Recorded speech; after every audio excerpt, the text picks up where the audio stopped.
Wassalatu wassalamu ala rasulillah. Кішігірім видео арнайын деп отырмын. Тақырып үйленуге тыйым салған әйелдер. Шариғат бойынша үйленуге тыйым салған әйелдер түрлері бар.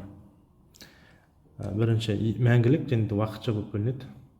Бұл тыйым салған әйелдердің түрлері.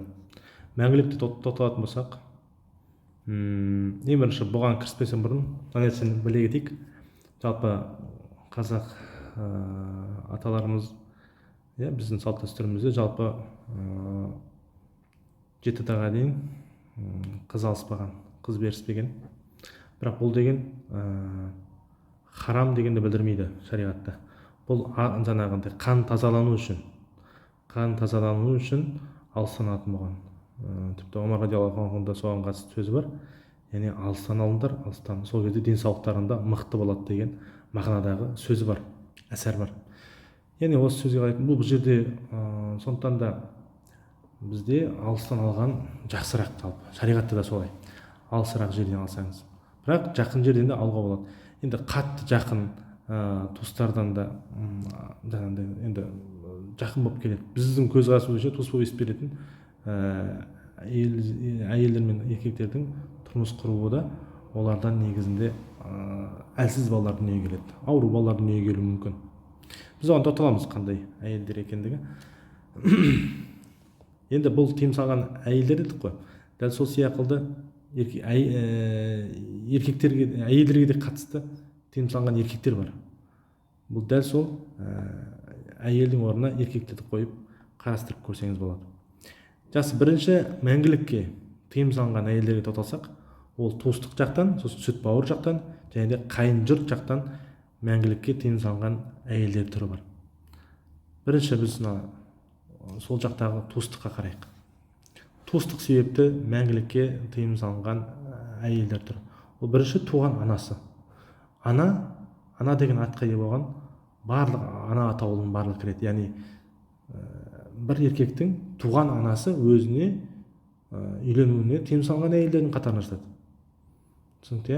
Тіпті мысалы туған әкесінің бірнеше әйел болса, ал сол әкесінен туған балаға әкесінің әйелдеріне үйленуге болмайды. Олар да ана себепті болады, ана іспеттес. Өзінің туған анасы болмаса да, бірақ екінші, үшінші әйелдеріне үйленуіне болмайды, егер де мысалы әкесі қайтыс болып кеткен болса.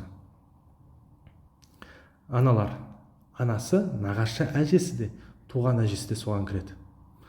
Мысалы, еркектің анасы және оның анасы, нағашы әжесі ғой.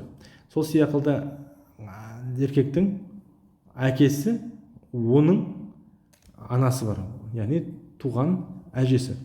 Бұлардың барлығы, одан да жоғары қарай, барлығы тыйым салған аналар қатарына жатады. Үйленуге тыйым салған. Екінші түрі қыздар. Қыздар, яғни туған қыз.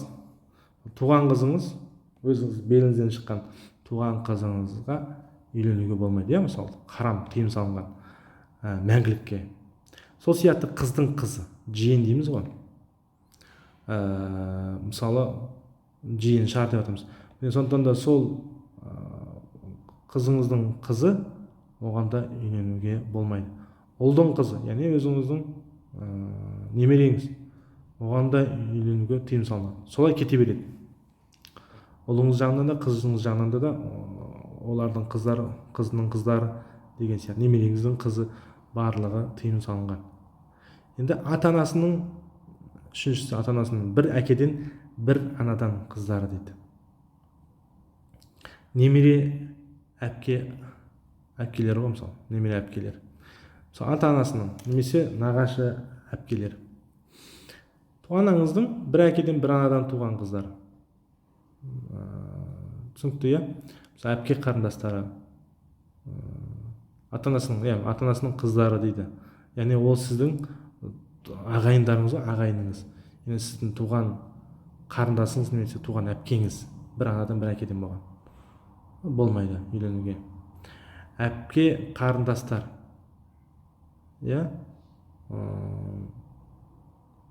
үйленуге болмайды. Мысалы, мынандай нәрсе. анасының бір әкеден болсын, бір анадан болсын, әйтеуір туған қыздар үйленуге болмайды деп айттық қой. Сонымен қатар әпке қарындастары, өзінің туған, олардың қыздары, яғни сізге олар жиен болады, иә, сіз ол қыздарға нағашы боласыз. Яғни ондай қыздарға да үйленуге болмайды. Сіздің туған әпке қарындасыңыздың қыздарына, жиендеріңіз. Аға інілердің қыздары дейді. Өзіңіздің туған ағаңыздың немесе ініңіздің қыздары. Көкесі өсіп бересіз. Көке дейді кейбір жерде жаңағы немере ағасы өсіп бересіз. Оларға да үйленуге болмайды. Одан кейінгісі ата әжесінің қыздары дейді. Ата әжесінің қыздары деген, яғни сіздің әке шешеңіздің ағайындылары. Түсінікті? Әке шешеңіздің ағайындылары. Немере әпкелеріңіз, соны айтады. Немесе нағашы әпкелер, екеуі де жатады. Оларға да үйленуге болмайды. Бұл тыйым салынған мәңгілікке. Тағы да мәңгілікке тыйым салынған нәрселер ол сүт бауыры себепті. Туыстық үйленуге тыйым салынған әйелдер сүт бауырластыққа да тыйым салынады. Дәл солай, мысалы қараңыз, сіздің сүт анаңыз бар. Сүттік туыс бекітілу үшін ол шариғатымызда 2,5 жасқа дейін аралықта емізілген болу керек. 2 немесе 2,5 жасқа дейін аралықта емізілген болса, қандай да бір ұртым болса да жетіп жатыр. Сондықтан абай болу керек. Бір әйел бөтен бір баланы емізген болса, мысалы 2 жасқа дейін аралықта, ол бітті, сүт ана болып есептеледі. Туыстық байланыс жүреді уже. Сондықтан да күн көрінгенге емізе беруден де аулақ болу керек. Мысалы, емізген күннің өзінде ол кім, ата тегі кім, бәрін жаттап біліп алған дұрыс. Өйткені ол сіздің туысыңыз уже. Яғни сіз онымен қыз алып, қыз берсе алмайсыз. Өйткені сіздің туғаныңыз сияқты туыс болып есептеледі. Яғни өзіңіздің туған анаңыз сияқты болады. Сүт емген болса. Сол сияқты уже мысалы сүт анаңыздың қыздары сізге өзіңіздің қарындасыңыз немесе әпкеңіз сияқты есептеледі. Яғни сүт бауыр болып есептеледі. Сүт бауыр уже туыстық қарым-қатынас. Сіз оны сүт анаңыздың қыздарын ала алмайсыз. Дәл сол сияқты кете береді. Сүт анаңыздың анасын ала алмайсыз деген сияқты. Сүт анаңыздың оның әпке сіңлілерін ала алмайсыз деп. Дәл сол туыстық себептерге байланысты тыйым салынды ғой. Дәл сол сияқты сүт анаға да қатысты солай болады. Түсінікті ғой, дәл сол сүт анаңыздың мысалы ағайындыларына да үйлене алмайсыз, яғни әпке сіңлілеріне. Түсінікті ғой. Сол сияқты сүт әке де сізге туысқан. Қарасаңыз, ол ананың күйеуі болған себепті, сүт ананың күйеуі болған себепті, ол да сізге сүт әке болады. Ал сүт әкенің де әпке қарындастарына үйлене алмайсыз, шариғат бойынша. Енді мәңгілікке тыйым салынған үшінші түрі ол қайын жұрт себепті. Әйелдің қыздары. Мысалы, сіз бір әйелге үйлендіңіз, ол әйелмен бірге бір қыз еріп келді. Басқа бір күйеуден болған бір қыз еріп келді. Ол сіздің қызыңыз емес, сізден тумаған. Бірақ сіз жаңағы әйелмен неке қиып, төсек қатынасына барған болсаңыз, онда ол әйелден еріппеген қыз сізге харам болды. Мәңгілікке харам болады. Тыйым салынған. Түсінікті? Ал енді қараңыз. Шариғатта келеді, яғни егер де сіз бір әйелмен үйлендіңіз, бірақ әлі неке түні болған жоқ, төсек қатынасы болған жоқ, ал онымен еріп келген әйел, онымен еріп келген қыз бар ғой, сонымен әлі сіздің некелесуіңізге мүмкіндік бар деп қарастырылады шариғатымызда. Ол солай некелес демейді, жалпы некелесу мүмкіндік бар. Түсінікті? Шариғатымызда солай келеді. Енді қараңыз, мынандай нәрсе. Екінші түрі әйелдің аналары дейді. Әйелдің аналары. Мысалы, сіз бір қызға некелесу арқылы қатынасқа бармасаңыз да, төсек қатынасы бармасаңыз да, сол некелесудің өзі соның анасын сізге харам қылады. Яғни сіз оның анасымен тұрмысқа шыға алмайсыз, үйлене алмайсыз. Мысалы, сіз қандай да бір қызды некелесіп қойған болсаңыз, қан қызбен, ол оның анасы сізге өз анаңыз сияқты харам үйленуге, харам болып есептеледі мәңгілікке. Түсінікті? Осындай мәселе. Ол әйел дейді. Ол әйел деген енді ұлдың әйелі. Сіздің келініңіз. Келінмен мүлдем үйленілмейді. Харам. Некелесуге болмайды. Сол сияқты әкенің әйелі дейді. Бағана айтып өттік, мына жақта келді. Әкенің әйелі. Ол сіздің туған анаңыз болмаса да, бірақ әкеңіздің әйелі, әкеңіз қайтыс болып кеткен күннің өзінде сіз әкеңіздің мысалы екінші, үшінші әйелдері болған болса, оған мүлдем үйлене алмайсыз. Шариғат бойынша. Енді үйленуге тыйым салынған әйелдердің уақытша түріне тоқталайық. Уақытша тыйым салынған, яғни белгілі бір себептер кеткен жағдайда үйленуге болатын әйелдер. Уақытша тыйым салынған әйелдердің түрі екі түрге бөлінеді. Қандай да бір тосқауыл себепті және де бір некеге жинау себепті тыйым салынған әйелдер. Мысалы, қандай да бір тосқауыл себепті уақытша үйленуге болмайтын әйелдер бар. Ол қандай себеп? Мысалы, 3 рет талақ берілген әйел. 3 рет талақ берілген болса, қандай да бір еркек әйеліне 3 рет талақ берген болса, болды, ол ат-татлиқатул муғаллаза дейді. Яғни ол уже ауыр талақ болған себепті болды. Не істеледі? Ол әйел сізге бір тосқауыл себепті сізге тұрмысқа шыға алмайды. Ол қандай тосқауыл? Яғни сіз 2-3 рет талақ беріп қойдыңыз, бітті. Сіздің мүмкіндігіңізден айырылдыңыз. Енді ол сізге тұрмысқа шығу үшін ол әйел, ол басқа біреумен отасады, отау құрады, басқа бір еркекпен. Бірақ ол ешқандай келісімсіз болу керек. Яғни мен ана бірінші күйеуіме қайтып келу үшін уақытша басқа бір жігітпен келісіп алып, неке қиып, кейін неке түнін өткізіп барып, кейін ол мені 3 рет талақ беріп, сөйтіп немесе 1 рет талақ берсе де әйтеуір талақ бәйін беріп, сөйтіп мен күйеуіме бұрынғы қайтып келем деген ондай мақсат болмау керек. Ол әйелмен ажырасқан күннің өзінде 3 талақ беріп, ол әйел енді әдейі емес қой, мысалы жағдайларға байланысты ажырасып кетті, енді ол әйел алады басқа біреуге тұрмысқа шығады. Тұрмысқа шыққаннан кейін міндетті түрде ол неке түнін төсек қатынасында болу керек. Сосын ол белгілі себептерге байланысты келісе алмай, әдейі келісімсіз белгілі жағдайға байланысты талақ беріп, бәйін талақ беріп, айдат мерзімін күткен болса, кейін ол әйелде еркі бар. Не бұрынғы күйеуімен де некелессе болады, жарасып жатса, немесе кейінгі екінші талақ берген күйеуіне де қосылса болады. Шариғатта жалпы солай қарастырылады. Енді самауи діні жоқ әйел. Самауи діні жоқ әйел. Мұсылман, христиан, яхуди емес дейді. Түсінікті? Самауи діні жоқ әйел деген, яғни ол христиан немесе мұсылман, яхуди болмаған, мысалы, пұт-парасқа сыйынатын, атеист болуы мүмкін, тәңірші әйелі болуы мүмкін. Ондайлармен некелесуге болмайды. Мұсылман еркектің тәңіршіл әйелмен, мысалы, алла жоқ, исламдың мойындамайтын сондай әйелдермен некелесуіне болмайды. Уақытша. Қашанға дейін ол әйел ол самауи діннің біреуін қабылдау керек. Мұсылман, не христиан, не яхуди болатын болса, онда алуына болады. Ал оған дейін жаңағыдай атеист немесе жаңағыдай тәңіршіл немесе буддист сияқты әйелдерді ала алмайды мұсылман еркек. Тұрмыстағы әйел, сіз біреудің әйеліне сіз үйлене алмайсыз, өйткені ол біреудің әйелі ғой. Біреудің тұрмыстағы әйел. Сондықтан оған үйлене алмайсыз. Қашанға дейін ол тұрмыстағы әйел сол күйеуімен, мысалы, бір жағдай байланысты ажырасса, талақ беріліп, немесе күйеуі қайтыс болған жағдайда, жесір болған жағдайда ғана алуыңызға болады. Оған дейін сол тосқауылдар себепті тыйым салынған әйелдер болып тұрады. Айдат мерзімін күтіп жатқан әйел дейді. Сол айдат мерзімін ажырасып немесе жаңағыдай күйеуі қайтыс болып, айдат деген, яғни күту уақыты ғой, күту уақыты.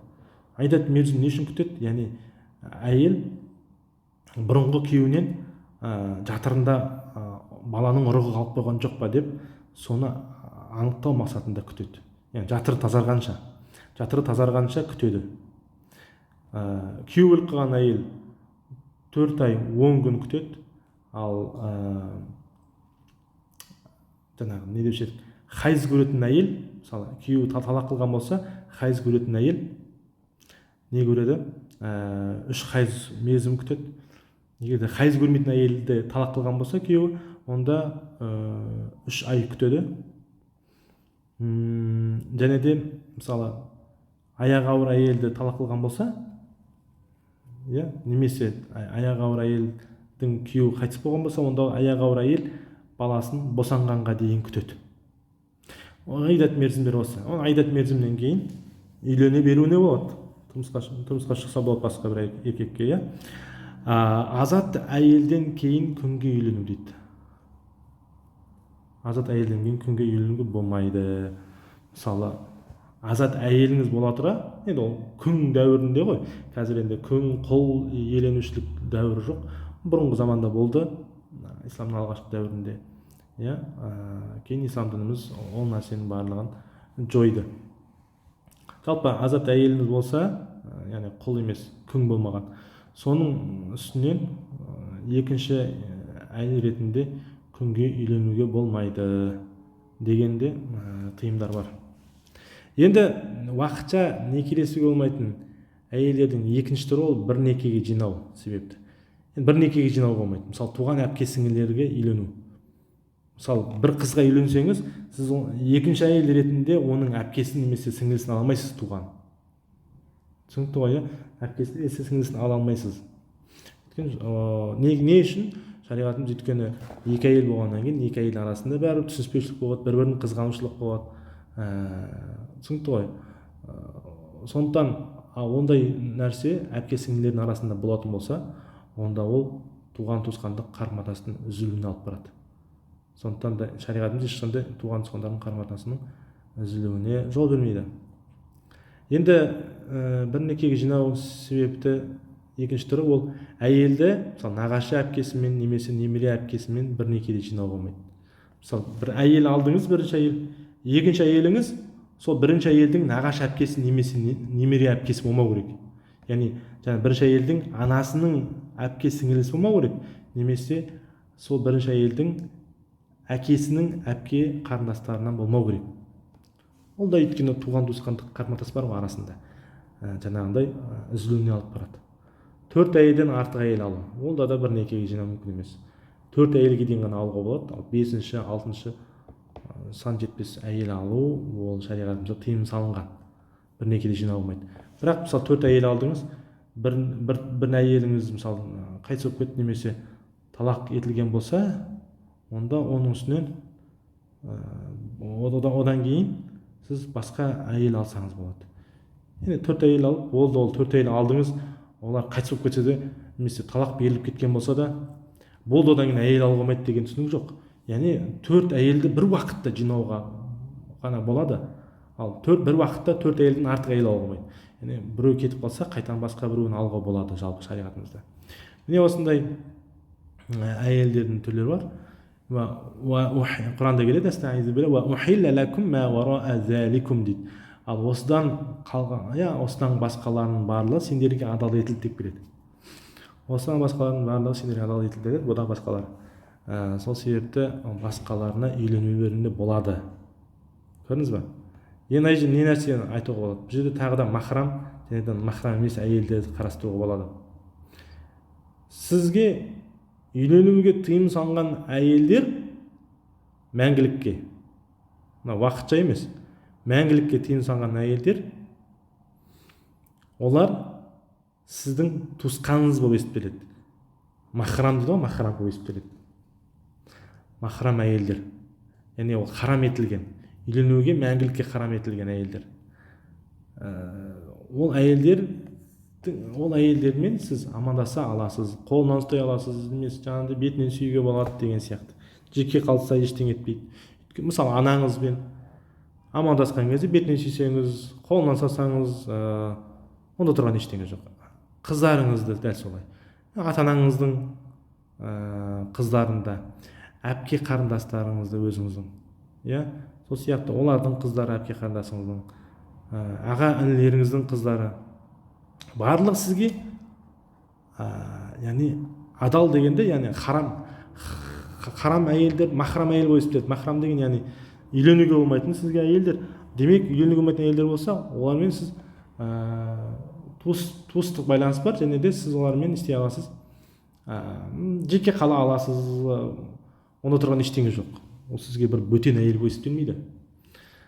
Сол сияқты сүт бауыр туысқандарыңыз, жаңа айтқандай, дәл сол өзіңіздің туысқандық әйелдер сияқтылды сүт туысқандарыңыз да сізге махрам әйелдер болып есептеледі. Онымен жеке қалсаңыз, әңгімелессеңіз, қолына салсаңыз, бетіне сүйсеңіз, онда тұрған ештеңе жоқ. Дәл солай қайын жұрт. Иә, қайын жұрт. Мысалы, әйеліңіздің қызы. Егер сіз әйеліңізбен төсек қатынасында болғаннан кейін, оның еріп келген қыздар болса, онымен махрам болып есептеледі сізге. Әйелдің анасы, мысалы, енеңіз, қайын ене дейміз ғой, ол да сізге не махрам болып есептеледі. Дәл солай келін, әкесінің әйелі, мысалы, дәл солай әкеңіздің әйелі. Мысалы, келін қайын атасының алдында орамалсыз жүруіне болады. Өйткені, мысалы, орамалсыз көре берсеңіз болады махрам әйелдерді, оны тұрған ештеңе жоқ, ол жерде әурет деген нәрсе жүрмейді.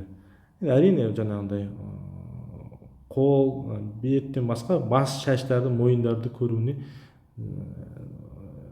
харам болып есептелмейді. Түсінікті ғой.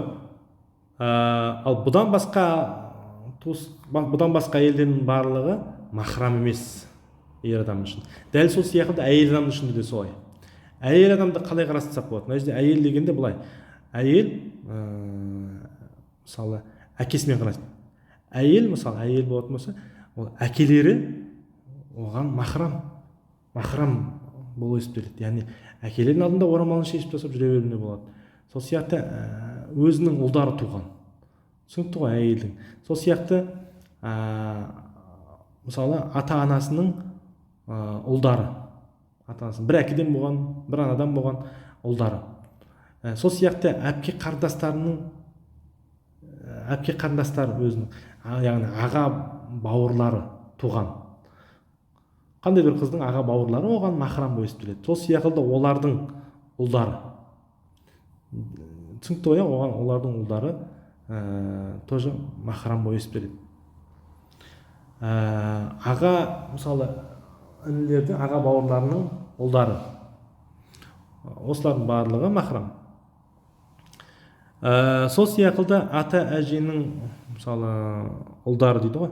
Яғни сізге немере аға болады. Әкеңіздің немесе анаңыздың аға бауырлары сол қызға махрам болып есептеледі. Яғни орамалын ашып тастап жүре беруіне болады. Орамалсыз жүрсе болады, жалпы рұқсат. Сол сияқты сүт бауырлықта да дәл солай. Мысалы, сүт анасы, бір қыздың сүт анасы, оның күйеуі сүт әке өсіп кетті. Сүт әкенің алдында орамалсыз жүргеніне болады. Сол сүт ананың ұлдарының алдында да орамалсыз жүрсе болады. Өйткені туысқан болып есептеледі кәдімгідей. Қайын жұрт та дәл солай. Түсінікті? Бұл жерде енді әйелдің қызы деген нәрсе, Аллаху алам, әйелдің аналары, яғни сіз былай қарастырасыз. Күйеуіңіздің әкесі, яғни қайната ғой. Әйелдің қайнатасы сізге махрам. Оның алдында орамалсыз жүрсе болады. Түсінікті? Сол сияқты, мысалы, ұлыңыздың немесе былай айтсақ болады, қызыңыздың күйеуі. Түсінікті? Қызыңыздың күйеуі. Сізге күйеу баланың алдында да орамалсыз жүрсеңіз болады. Күйеу баланың алдында да орамалсыз жүрсеңіз болады. Түсінікті? Сіз өйткені оған енесіз. Енеде де орамал жаңағыдай махрам болып есептеледі ене күйеу баласына. Дәл солай әкенің әйелі, бұл жерде енді әкенің бұл енді нәрсе жүрмейді. Сондықтан да осы нәрсе әйелге қатысты. Мысалы, бөлелер, олар бір-біріне махрам емес. Яғни әйелдің, анаңыздың туған әпкесінің ұлдары. Сол, мысалы, сіз қыз болсаңыз, олар ұл болса, бөлелеріңіз мысалы, бір жағы ұл, бір жағы қыз болса, онда бір-бірлеріне махрам емес. және де бір бірлерінің әурет жерлерін көргім келмейді. Мысалы орамалсыз жүргім келмейді, қыз мысалы бөлелердің алдында, егер ол болатын болса бөлелер. Әрине жалпы әйел адамдар басқа бөтен мұсылман әйел болса, ол туыстық қарым-қатынас немесе туыстық қарым-қатынас болмасын, әйел адам болса орамалсыз жүре беруіне болады, әйел адам болса. Егер бірақ сол әйел адамның ішінде де мысалы мұсылман емес, жаңағындай кәпір, атеист әйелдердің алдында орамалсыз жүрмеу керек. Міне осындай мәселе. Алла тағала тыңдаған білімімізді, алған білімімізді пайдалы қылсын. Қателік жіберіп айтқан жерлерімізді Алла тағала кешірсін. Ва ахир дауана алхамдулиллахи раббил аламин.